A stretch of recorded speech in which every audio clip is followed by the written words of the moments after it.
Sud Radio, la vérité en face, Patrick Roger. La vérité en face et vos appels, c'est vous aussi qui faites évidemment cette émission, la vérité en face, 0826 300 300, allez-y.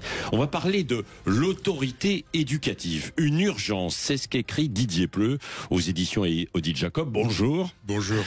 On va définir ça, ce qu'est l'autorité éducative. Grosso modo, on ne sait plus imposer de contraintes, de frustration en fait aux enfants, et surtout on est trop dans la bienveillance. Alors on va pas remonter à 68, etc. Tout ça, Françoise Dolto, ce que vous dites, quoi. Et bien sûr qu'il y avait probablement besoin de changer en fait des choses dans la société, parce qu'il y a eu des abus en fait. Et il y a toujours des abus terribles.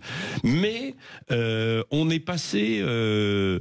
Vous le dites en fait complètement de l'autre côté, quoi. Voilà, l'enfant tyran, hein, l'enfant roi, l'enfant tyran, c'était vous. Alors nos enfants ont besoin, dites-vous, d'autorité, mais à ne pas confondre avec de l'autoritarisme. Qu'est-ce que ça signifie alors ? Oui, tout à fait, parce que c'est vrai que toujours mon cheval de bataille, on me dit Pleu, anti-Dolto, etc. Non, elle avait dit de bonnes choses en 76, parce qu'effectivement, fallait rééquilibrer avec l'autoritarisme parental qu'on connaissait, c'est-à-dire j'ai un souci, écoute, t'occupe pas de ça, mon cousin va en Algérie, on s'en fout de la guerre, enfin, pas de dialogue, pas de communication, etc. Il était nécessaire qu'on nous dise, attends, l'enfant, l'ado, c'est un être d'émotion, faut peut-être le respecter, faut peut-être croire en lui, et là, on est tombé, mais trop fort de l'autre côté, et ça a donné une sorte de permissivité éducative, parce que ce qu'on a oublié, ce sont les tempéraments des enfants. Il y a des enfants, effectivement, qui sont très satisfaits de beaucoup d'empathie, beaucoup d'amour, etc., mais les chevaux fougueux, les dominants, etc., on n'avait pas trop prévu ça. Et ce que j'ai vu avec l'évolution de la société, c'est qu'on a de plus en plus d'enfants qui sont quémandeurs, marchent à l'envie, respectent pas l'autorité, sont intolérants aux frustrations, dès qu'il y a de l'école, dès qu'il y a des routines, des rituels. Donc là, on a toujours la même réponse qu'une réponse d'empathie, de compréhension et de partage. Oui, qu'il faut garder. Mais il faut aussi élever le seuil de tolérance aux frustrations des enfants, et c'est ça que j'appelle l'autorité juste. Alors l'autorité juste, c'est ça, c'est ce que vous décrivez dans votre livre, quoi. Vous dites c'est la solution. Alors c'est quoi l'autorité juste ? Parce que c'est pas évident en fait. Parce que mais ce qui est très intéressant, ça s'adresse là bien sûr à tous les parents, mais je trouve que ça s'adresse également à notre société d'une façon générale. Aujourd'hui, on n'arrive plus à avoir une autorité éducative à tous les niveaux, quoi. Tout à fait, vous visez juste, parce que quand je parle de l'autorité juste, je la réclame aussi, par exemple, à l'éducation nationale. Je vais encore me faire taper sur les doigts, mais est-ce que les enseignants ont vraiment une autorité ? C'est-à-dire, est-ce qu'ils sont à la hiérarchie de l'apprenant, comme on dit ? Est-ce que ce sont des gens qui proposent, qui instruisent, qui décident, qui donnent le sens de l'effort ? C'est la même chose dans les familles. Tout ça, ça a disparu parce qu'on nous a vendu des doctrines qui étaient peut-être nécessaires, je répète, il y a 50 ans, mais qui sont pas du tout adaptés avec une société où nos jeunes enfants sont devant des écrans, sont sollicités tout le temps, sont tout le temps dans l'abondance, etc. L'autorité juste, c'est justement quelqu'un qui dit, attends. Je crois en toi, enfant, adolescent, potentiel, je vais être avec toi à fond là-dedans pour ton développement, mais je vais t'apprendre le principe de réalité. Vous savez ce que je raconte, c'est pas nouveau. Hannah Arendt, la philosophe, a raconté ça dans les années 60. Pas de développement personnel en éducation, mais l'apprentissage de la réalité, c'est-à-dire des choses pas forcément faciles, pas forcément sympathiques, et c'est ça qu'on a un petit peu oublié, quoi. Oui, c'est ça, parce que vous dites, l'adulte connaît mieux la vie, la réalité, en face que l'enfant, bien sûr, et il doit y avoir un apprentissage du réel, et qui ne se fait pas que dans du coton, entre guillemets, quoi. Il y a des passages un peu difficiles, hein, c'est ce que vous dites. C'est pas une histoire de retourner une éducation dure, du style la réalité elle est grise, tu vas en baver. Non, ça on a trop appris ça. Moi, ma génération n'a appris que ça. Donc c'était bien qu'on soit un petit peu optimiste, crois en toi, tu vas être on va avoir une société idéale, etc. Mais on a oublié toute la partie difficile, parce qu'elle est encore plus difficile maintenant quand on voit que les couples vont devoir communiquer, trouver des contrats, comme dirait Onfray, solaires ou je ne sais quoi pour que ça tienne, parce que sur un réseau on peut trouver un copain en 10 minutes, quand on voit qu'il y a une émulation, compétition au niveau du boulot, qu'on gardera pas le travail pendant 25 ans, etc. Bref, la société va demander beaucoup d'exigences, de frustration, et on vend l'inverse à un enfant. En gros, si tu es pleinement épanoui, tu vas voir ce que tu vas voir, tu es un cadre et ça va marcher. L'autorité juste, c'est de dire, écoute, moi je crois en toi, mais la réalité n'est pas comme ça parce que je la connais mieux que toi. Alors, on sait qu'un parent va dire à un petit bébé, mets pas ton doigt dans la prise de courant, mais à un moment donné, ça s'arrête. Et surtout à l'adolescence, parce qu'on nous a vendu la crise d'adolescence, donc on touche plus aux préadolescents, adolescents, faut qu'ils tapent sur le père, faut qu'ils soient rebelles pour... Non. C'est là qu'on a besoin de ce qu'on appelle, moi j'appelle ça des adultes significatifs, des gens qui disent Coco, je crois en toi, mais voilà ce que je propose. Je te laisse pas choisir tout le temps. Voilà tes déficits, t'as des qualités, mais il y a des choses qu'il faut bosser. Mais alors ça, est-ce que dans toutes les familles, on est capable de l'enseigner, entre guillemets, aussi? Parce que c'est difficile. Vous l'évoquez, là, on parle aussi d'ailleurs dans notre société de la décivilisation, et qui conduit certains jeunes à des actes violents de plus en plus jeunes, quoi. Et puis, je disais tout à l'heure qu'ils tombent dans les trafics de drogue, dans la délinquance, etc. Alors il y a un problème d'encadrement, mais la décivilisation d'ailleurs, comment vous voyez ce terme, vous, qui est apparu ces derniers temps? C'est un terme, oui, du sociologue, mais c'est, je crois, Monsieur Fouquet, mais c'était violent parce que décivilisation, bon, bah, on peut soupçonner effectivement la théorie du remplacement, des choses comme ça. Oui, c'est ça. Moi, je pense que c'est plutôt une sorte de déshumanisation. Alors en fait, c'est encore plus violent ce que je vais dire, parce que on disait toujours que l'humain était un animal moral, mais oui, mais il faut justement éduquer l'enfant. Mais quand on dit ça, ça veut dire, mais si tu éduques l'enfant, c'est tu crois qu'il est méchant, il est potentiellement méchant. On a toujours bercé dans cette histoire de romantique, un peu rousseauiste, l'enfant est bon, lorsqu'il n'avait pas dit du tout, c'est un contresens. Est-ce qu'on est bon ou pas? On est en devenir. Moi, je dis ça, et je me suis arrivé récemment dans un colloque parce qu'on me dit, dire ça, c'est réac-pleu, qu'un enfant est en devenir. Un enfant est un être à part entière. Non, il est en devenir. Donc, il a besoin d'une autorité au-dessus de lui, homme ou femme, qui lui apprend, t'es pas tout seul, on marche pas à l'envie, la vie quelquefois elle est dure, mais on va compenser avec beaucoup d'empathie, de respect, ce qu'on n'avait pas dans le temps. Nous, on apprenait que le côté réalité, mais on n'existait pas, notre petit ego. Donc c'est ça que je veux dire, mais vous avez bien fait le lien. S'il y a un problème d'intolérance aux frustrations, comme j'arrête pas de le dire depuis une trentaine d'années, ça veut dire aussi que ça explique les passages à l'acte contre les profs, les déscolarisations, les problèmes de harcèlement constant, les incivilités au quotidien, et après, si on monte d'un cran, on retrouve ça un peu partout, quoi. C'est ça. Et c'est Jean-Jacques Rousseau, donc tout ce que nous n'avons pas à notre naissance, on l'apprend, quoi, bien sûr, par la suite, quoi. On l'apprend, l'Émile. Donc l'éducation est fondamentale. Tout à fait, parce qu'on disait toujours, mais Rousseau, il a dit que l'humain était perverti par la... Mais oui, il a dit aussi dans l'Émile, son bouquin sur l'éducation, si vous n'éduquez pas un enfant, ça deviendra un petit tyran. Alors bon, il a mis ses 5 enfants à l'assistance sociale, donc c'est vrai qu'on a du mal avec lui. Mais dans ce qu'il dit dans l'Émile, moi je signe tous les jours, c'est complètement contemporain. Un enfant est pulsionnel. Un enfant, il marche c'est biologique, c'est le fameux striatum dans la tête. Nous les êtres humains, on marche à tout ce qui est sympathique, tout ce qui est jouissif.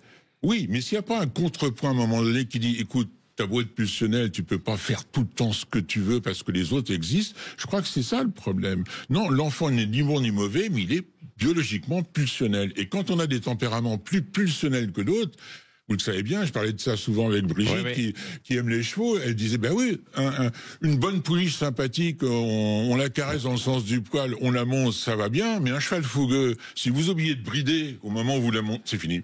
C'est ça qu'on comprend pas. Alors on me dit, mais c'est pas du dressage, d'éducation, avec certains tempéraments, non, mais c'est une volonté d'être, je suis au-dessus de toi, non, j'ai plus de droits que toi, tu as plus d'obligations que moi parce que tu es en maturation, et c'est moi qui vais te guider. Et alors, si on a raté cette éducation, cette autorité éducative avec des jeunes, Didier Pleu, est-ce que l'on peut réussir à rétablir les choses, quoi, dans le courant de sa vie, si par exemple on a raté pendant son enfance, mais qu'à l'adolescence ou juste en rentrant dans on peut, ça. Oui, bah moi je suis contre tous les déterminismes de la psychologie classique qui vous dit que tout est joué. Ah oui, dans les 1000 jours. Entre 3 ans et 5 ans. Mais non, on peut avoir été maltraité, ça veut pas dire qu'il faut faire n'importe quoi bien sûr. Les 3 premières années, mais on peut avoir Parce qu'on peut quand même être marqué par des choses effectivement très fortes. On appelle ça des empreintes, mais c'est modifiable, les rencontres, les nouvelles amours, une profession, etc. Non, c'est pas parce qu'on a été maltraité, je voyais ça avec le procès du pervers, là, avec ses 51 complices. Oui, quand on disait, j'entendais les journalistes dire... L'avocat a dit il a été violé à 9 ans, ça explique tout. Mais les 51 autres accusés n'ont pas tous été violés. Donc faut arrêter avec cette histoire de c'est parce que j'ai été traumatisé que je vais forcément être Alors on peut vivre avec ce traumatisme, mais c'est difficile parfois de s'en sortir. C'est difficile, mais c'est justement aussi l'éducation qui va changer la synthèse d'un petit gamin. Si un petit gamin a l'impression que son frère est mieux aimé, c'est par l'apprentissage. Non, écoute, je parle plus à ta sœur extravertie parce qu'elle est plus loquace, mais ça veut pas dire que je t'aime pas. C'est des petites choses comme ça qui sont faciles à dérouter quand l'enfant fait de fausses synthèses. Donc c'est ça qu'on propose en éducation. C'est aussi non seulement d'apprendre la frustration, mais d'apprendre à connaître son enfant, d'apprendre à disputer certaines petites réalités qu'il a dans la tête et qui se fait tout un cinéma.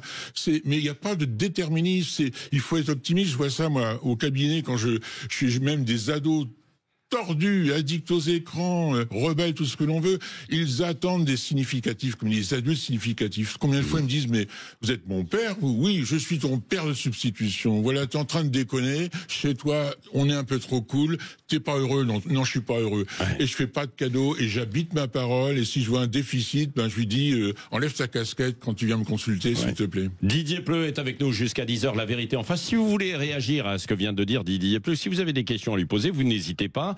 En tout cas, ce sont des repères indispensables pour les parents, bien sûr, mais pas que. Ça va évidemment se traduire aussi à l'école, dans la société ensuite. Et comment faire cette nuance entre autorité, autoritarisme, ça c'est particulièrement important. Et puis comment faire aussi avec tous les jeunes aujourd'hui qui sont à la dérive, quoi. Il y a les réseaux sociaux, il y a ceux qui tombent dans les trafics. N'hésitez pas, vous pouvez nous appeler, nous en parlons dans un instant avec des solutions, parce que Didier Pleu évoque un certain nombre de solutions dans son livre qui est sorti aux éditions Odile Jacob. Sud Radio, La Vérité en face, Patrick Roger. La Vérité en face avec Didier Pleu jusqu'à 10h sur Sud Radio. L'autorité éducative, une urgence, écrivez-vous, Didier Pleu, dans votre dernier livre. Retrouver une autorité juste, indispensable, aller contre un certain individualisme, c'est ça. Je fais ce que je veux, et puis voilà, tant pis. Faire que l'être humain jouisse de sa vie, mais n'ignore pas en fait les autres. C'est un peu ça finalement ce qu'il faut faire aujourd'hui, quoi. C'est ça l'objectif. L'objectif, c'est pas de ratatiner l'individu, c'est de dire ok, on a compris qu'il fallait développer son ego. Années 70, on peut pas tout faire pour travail, famille, patrie, mais il y a quand même la famille qui existe, la patrie qui existe, les autres existent. C'est ça quand je dis, il faut que le sentiment de l'autre soit aussi prépondérant, alors qu'on a tout fait pour moi. Le problème, c'est qu'il y a des gens qui, le tempérament équilibre ça facilement, mais le dominant, le tempérament, celui-là, il prend tout ça pour ma gueule, je fais ce que je veux et les autres n'existent pas. Donc c'est ça qu'il faudra équilibrer. Quand je dis qu'il faut des petits rituels dans la famille, c'est pour les autres. Quand je dis un mail pour la grand-mère, faire des courses pour le repas des autres, penser à ranger pour faire plaisir, c'est l'autre qui est en présence. Et là, ce que je vois, c'est en consultation, c'est des enfants, des ados, ils sont tous centrés sur leur nombril, quoi. Alors qu'il y a 40 ans, c'était boutonneux, j'ai peur parce que l'instit est trop vache, le prof m'a exclu ou mon père est trop sévère. Ils ont gagné en confiance, mais trop, quoi. En confiance pour eux-mêmes, donc ça c'est sympathique, mais pas pour la société, leur entourage, quoi. Non, mais sauf si on veut faire des Musk et des Trump à tour de oui, pourquoi pas. Mais c'est pour eux, ça, c'est autre chose, c'est pas pour les autres. Et dans les nouveaux schémas familiaux qui existent et qui se développent, les familles monoparentales, quelles qu'elles soient, choix ou pas, parce que est-ce que c'est plus difficile justement aujourd'hui de travailler pour cette autorité, pas cet autoritarisme, je le redis pour ceux qui viennent et qui nous retrouvent. C'est beaucoup plus dur, c'est évident que je vois bien quand il y a des familles monoparentales, c'est l'incohérence entre l'ex et puis celui qui est à la garde de l'enfant qui fait que ça dysfonctionne. Donc c'est vrai que là, on a envie de dire, il faudrait que l'éducation nationale pallie ça, par exemple. Ce gamin, il est quand même pendant 7 heures. Oui, mais on me dit que c'est pas son boulot, mais moi, vous savez, je suis... Alors à ce moment-là, je suis encore réac parce que je cite tout le temps Durkheim qui disait l'éducation nationale, son rôle aussi, c'est de participer à l'éducation morale de l'enfant. Moi, je crois à ça aussi. C'est que si l'enseignant, parce que ça fait rigoler tout le monde quand il y avait la leçon de morale, n'empêche que la leçon de morale, c'était pas mal tous les matins quand on avait ça, on se disait tiens, il y a un truc là. Alors bon, nous on avait catéchisme, leçon de morale, c'était peut-être un peu trop, mais on n'a pas développé ça du tout. Et ça, c'est, moi je dis toujours, le corps enseignant a été trop formé dans cette doctrine de 68 et tout ce qui a découlé, quoi. Alors. Pareil, je citais la philosophe là, qui est dans sa critique de l'éducation, Hannah Arendt aux États-Unis, disait mais à partir du moment où on pense que l'enseignant et l'enseigné sont à égalité, ça ne marche pas. Et elle disait s'il n'y a pas un adulte qui est très significatif, même à l'ancienne, l'enfant, lui, il va aller vers où? Comme en ce moment, il va avec les influenceurs, et on appelait ça la tyrannie des pères. Si un enfant n'a pas chez lui une figure d'identification, une figure importante, il va aller sur les réseaux et c'est les copains qui vont lui dire comment agir, comment penser. Et c'est terrible parce que... C'est l'école qui, par exemple, devrait participer à cet enseignement, cette éducation aussi pour les personnes qui viennent d'autres cultures et qui n'ont pas forcément les mêmes réflexes, les mêmes valeurs que dans notre société, quoi, Didier Pleu. Oui, mais dans ce cas-là, ça veut dire que la personne référente doit être conflictuelle et on n'en veut pas depuis 40 ans. Conflictuelle, c'est pas agressive, c'est pas dominante, c'est pas oppressive. Conflictuelle, c'est de dire, écoute, Coco, je suis désolé, t'es pas tout seul, voilà dans quelle culture on est, voilà ce qu'il faut partager avec ton voisin. Enfin, c'est pas faire de cadeaux, alors que là, on est tout le temps dans l'empathie. Mais c'est une espèce d'empathie affective. Je vois des parents qui nous disent... Alors tiens, c'est marrant ça, parce que vous avez vu, Gabriel Attal, il avait lancé, quand il était ministre de l'Éducation, les cours d'empathie. Qu'est-ce que vous en pensez ? Des cours d'empathie, non mais attendez, on est toujours dans le blabla. Qu'est-ce qu'on va dire à un gars qui harcèle? Sois respectueux des autres, mon garçon, je t'en prie.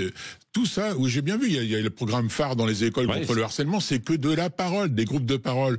C'est pas trop mal, mais moi je préférais les voir jouer au foot ensemble et en disant, dis donc, tu passes pas la balle à l'autre, t'es tout le temps en train de faire des trucs tout seul. Est-ce qu'on peut créer des choses, faire des choses, pas que du verbe? Et c'est que du verbe. Là, dernièrement, il disait, on va aller dans les maisons vertes pour retrouver de l'autorité et aider les parents, comme vous disiez, monoparentaux et tout. Il y a déjà des structures qui existent. Maison verte créée, alors les gens vont encore hurler, mais par Françoise Dolto, par Françoise Dolto. En 2025, on va aller chez des gens qui ne vendent que de la bienveillance. Non, j'ai pas dit qu'il fallait créer des camps de rééducation avec des flics à chaque carrefour, mais entre les maisons vertes doltoïstes des années 70 et la schlag, il y a peut-être l'éducation, comme on disait dans le temps, des actions éducatives, des gens significatifs qui font du sport, qui font du... Alors c'est un vrai sujet de société parce que on l'aborde, on tourne toujours autour quand il y a l'explosion de la délinquance et notamment en fait chez les jeunes, on se dit c'est de plus en plus jeune, à 10 ans, 12 ans, certains font la chouffe comme on dit, c'est-à-dire dans les quartiers, ils surveillent et puis ils vont passer ensuite au trafic de drogue. Ces gamins-là, qu'est-ce que l'on pourrait faire aujourd'hui? Parce qu'on se dit, si on les laisse comme ça, de manière, ils vont terminer en prison. À 16-17 ans, ça va être de l'apprentissage pour de la haute délinquance, pour certains. Malheureusement, bien sûr. Il faudrait créer des maisons spécialisées. Vous savez, quand j'ai fait mes études de psychologie, j'ai eu la chance de travailler pendant 10 années dans un foyer d'action éducative, un foyer de liberté, de semi-liberté. C'est comme ça qu'on disait dans les années 70. Délinquants récidivistes. Pas en prison, ni en hôpital psychiatrique, ni dans la rue, comme maintenant, mais dans des foyers de rééducation. Mais attention, pas les maisons de correction des années 50, les 400 coups de Truffaut, des éducateurs, mais c'était rattrapage scolaire. On fait une profession où il y avait du théâtre, il y avait de l'écréation, il y avait aussi du soutien personnel, mais il y avait surtout, il faut que cet être-là soit social. C'est-à-dire, oui, quand tu es au sport, tu passes pas la balle. Oui, quand tu fais un truc, est-ce que tu donnes ton crayon au voisin? Et dis donc, et quand tu chantes trop fort, est-ce que l'autre... Toutes ces choses-là, on n'arrêtait pas de leur dire... Votre tasse, voilà, mettez-les là. Oui, parce que vous avez vu. Oui. C'est un sujet qui me prend tellement. Bien sûr.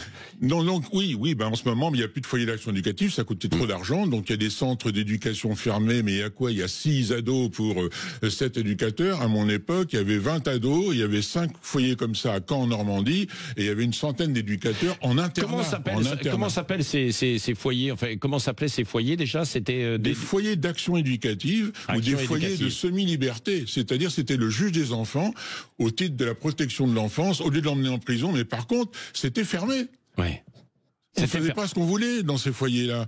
Et j'avais été même à Montréal, à Boscoville, où c'était avec des jeunes cas d'homicide. Déjà, c'était des centres de rééducation. Tout ça a volé en l'air en disant, le problème, c'est pas l'éducation, le problème, c'est l'attachement, Patrick. Ces enfants-là sont délinquants parce qu'ils ont été mal aimés. Et voilà. On a basculé dans un truc qui pouvait être vrai pour un petit pourcentage de délinquants. Mais vous savez... J'ai même récemment, malgré tout le respect que je lui devais, j'ai eu un petit débat avec Boris Cyrulnik il y a un an, et j'étais pas d'accord avec son bouquin quand il disait que tout enfant agressif est quelqu'un de carencé au niveau affectif. Je lui dis, malgré tout le respect que je vous dois, j'ai vu plutôt des carencés éducatifs, moi. C'est-à-dire, même s'ils sont aimés, s'il n'y a pas d'éducation, ça ne marche pas. Merci, en tout cas, c'est passionnant. Didier Pleu, l'autorité éducative, une urgence. Et c'est une véritable urgence pour notre société. C'est fondamental. On dit que tout passe. Tout est une question aussi d'éducation, bien sûr. Merci d'avoir participé à cette émission La Vérité en Face. On poursuivra en fait demain. Dans un instant, c'est Valérie Expert, Gilles Gansman. Et on retrouvera prochainement Didier Pleu, évidemment, sur Sud Radio.